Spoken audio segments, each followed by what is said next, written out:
बिस्मिल्लाहिर्रहमानिर्रहीम। अस्सलाम वालेकुम नाज़रीन, आप यूट्यूब चैनल देख रहे हैं, मैं इमरान खान हूँ। नाज़रीन, हसीना वाजिद और उनका अंजाम ये पाकिस्तान की इस्टेब्लिशमेंट के लिए एक और परेशानी है और पाकिस्तान के अंदर मीडिया को एक मरतबा फिर से हुक्म दिया गया है कि इसके ऊपर आपने ज़्यादा डिस्कशन नहीं करनी, क्योंकि जब आप इन चीज़ों के ऊपर बात करते हैं तो फिर पाकिस्तान में अवामी रद्द अमल को तक़वियत मिलती है या लोगों को ये लगता है कि वो भी पाकिस्तान में ये कर सकते हैं। तो हसीना वाजिद का जो अंजाम हुआ या जिस तरीके से उनकी वहाँ पे हुकूमत ख़त्म हुई, उन्हें अपना मुल्क छोड़कर बांग्लादेश भागना पड़ा, उसके बाद उनको सज़ाए मौत हो गई अगले चंद महीनों में। और अभी हसीना वाजिद वहाँ पे है तो नहीं बांग्लादेश में, लेकिन अब ये कहा जा रहा है कि जल्दी पकड़ के उन्हें लाया जाए और लाकर फांसी की सज़ा दी जाए। ऐसे लोगों को फांसी होती नहीं है, इन्हें असाइलम मिल जाते हैं। दुनिया के बड़े ताकतवर मुल्क इन्हें अपने कंट्रोल में रख लेते हैं और वक्त आने पर इन्हें इस्तेमाल किया जाता है।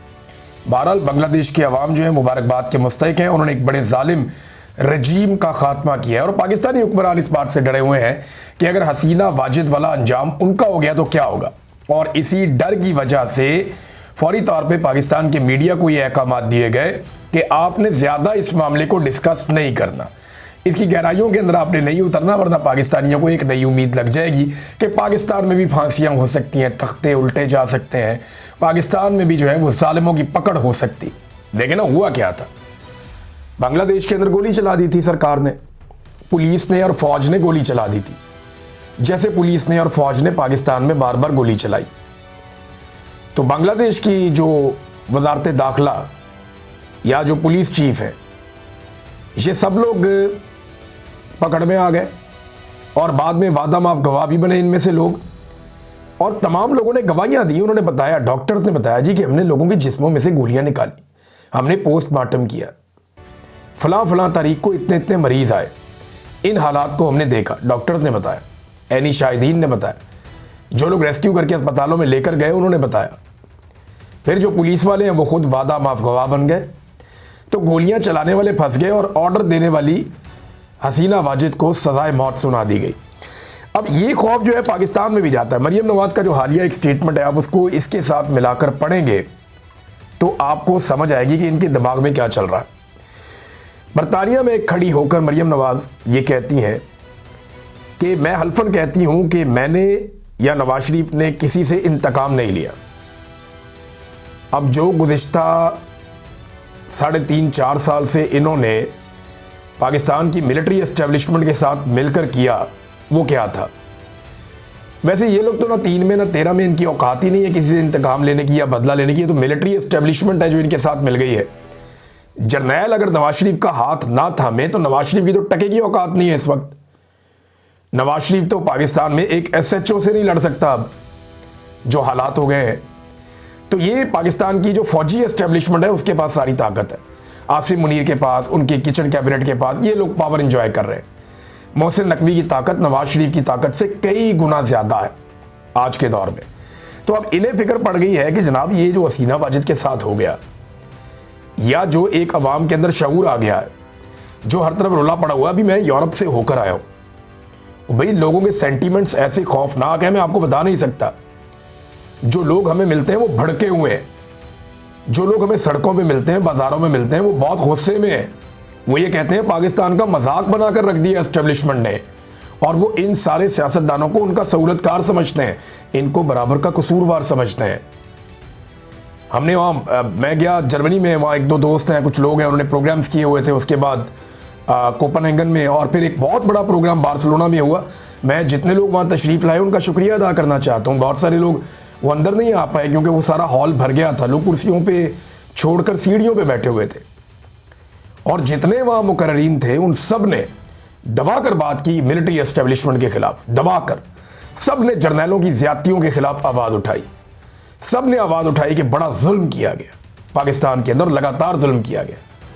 और तमाम लोगों ने मौजूदा हुक्मरानों के खिलाफ तहरीक चलाने पर जोर दिया, और तमाम लोगों ने जो है पाकिस्तान में इमरान खान की सपोर्ट का अज़म भी जाहिर किया। वो इसलिए कि इमरान खान इस वक्त खड़ा है हर जुल्म और फस्तायत और जबर के सामने, और उसके साथ ज्यादती हो रही है। ये कहानी वहां शुरू होती है जहां से इमरान खान साहब को उनके दफ्तर से रजीम चेंज ऑपरेशन करके निकाला जाता है। वैसे तो एक कहानी जो है वो 60-8 दहाइयों से चल रही है।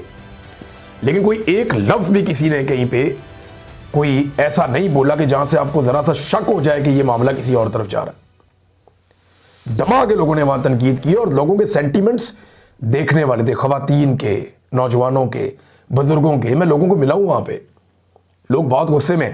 तो ये जो गुस्सा है उसकी वजह से डर है, और डर ऐसा है कि नवाज शरीफ ने और मैंने किसी से इंतकाम नहीं लिया। यानी अब ये सोचते हैं कि 9 मई भी हम पे पड़ जाएगा कल को, 26 नवंबर भी हम पे पड़ जाएगा कल को, तहरीक लब्बैक का जो कत्लेआम हुआ ये भी हम पे पड़ जाएगा कल को। अब वो ये सोचते हैं कि जितना पाकिस्तान में जुल्म और बर्बरियत हुई है, जो आज़ाद कश्मीर में भी हुआ, जो जगह जगह पाकिस्तान में हमने तबाही फेरी है, वो सारा हम पे पड़ जाएगा। जो मरियम नवाज ने जाली पुलिस मुकाबलों का एक लंबा लामुतनाही सिलसिला शुरू कर दिया है पंजाब में, धड़ाधड़ पुलिस मुकाबले हो रहे हैं, मावरा अदालत, किसी बंदे को अदालत में पेश ही नहीं करते। और पुलिस खुलकर कहती है जी हम कत्ल करेंगे, हम मार रहे हैं, हम छोड़ेंगे किसी को नहीं। तो पुलिस स्टेट बना के रख दिया पूरे पंजाब को, ना कोई अदालत है ना कोई कानून है, मारते जाओ सबको।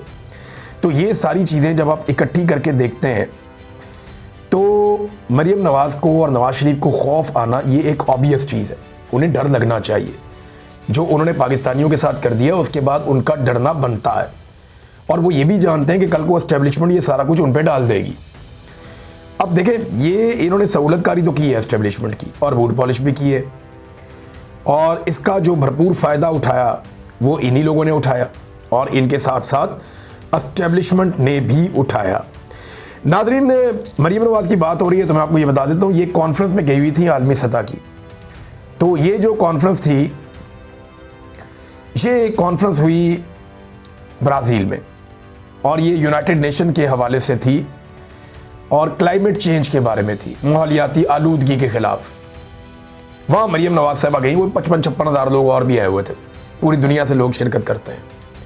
अब मरियम नवाज साहबा वहाँ तो पहुँच गई कॉन्फ्रेंस के अंदर, लेकिन लाहौर, मैं कल का डाटा आपको दे रहा हूँ, आज का आप चेक कर लीजिएगा, आज भी मिलता जुलता ही होगा। लाहौर अब भी दुनिया का सबसे आलूदा तरीन शहर है। आज भी दुनिया का आलूदा तरीन शहर कौन सा है? लाहौर है। और ये दुनिया को बताने गए हैं कि जनाब क्लाइमेट चेंज से कैसे बचना है और किस तरीके से हमने चीज़ें ठीक करनी है। इन्होंने कभी अपनी ज़िंदगी में दरख्त लगाने के मामलात को संजीदगी से नहीं लिया, कभी इन्होंने क्लाइमेट चेंज को एक मौजू के तौर पर नहीं लिया, कभी इसके लिए आवाज़ नहीं उठाई, कभी इसके लिए ज़ोर नहीं लगाया। ये तो इमरान खान साहब ने बेशुमार प्लांटेशन करवाई खैबर पख्तूनख्वा में। पंजाब में मैं ये मानता हूँ वो इतना कामयाब नहीं हुए। कोशिश की लोगों ने पंजाब में, मैंने अपने तौर पे की, कुछ और हमारे मीडिया के दोस्त हैं, कुछ हमारे जो दोस्त हैं इंटरटेनमेंट इंडस्ट्री के, उन लोगों ने कोशिश की, कुछ प्राइवेट लोगों ने कोशिश की, थोड़ी बहुत गवर्नमेंट की सतह पे, लेकिन पंजाब में नहीं हो पाया। खैबर पख्तूनख्वा में ख़ास तौर पे परवेज़ खट्टक के दौर में और उसके बाद भी ये बड़ा ज़बरदस्त काम हुआ, और ये इमरान खान साहब का इनिशिएटिव था। अब तक इतना ही, अपना ख्याल रखिएगा, अपने इस चैनल का भी। अल्लाह हाफ़िज़।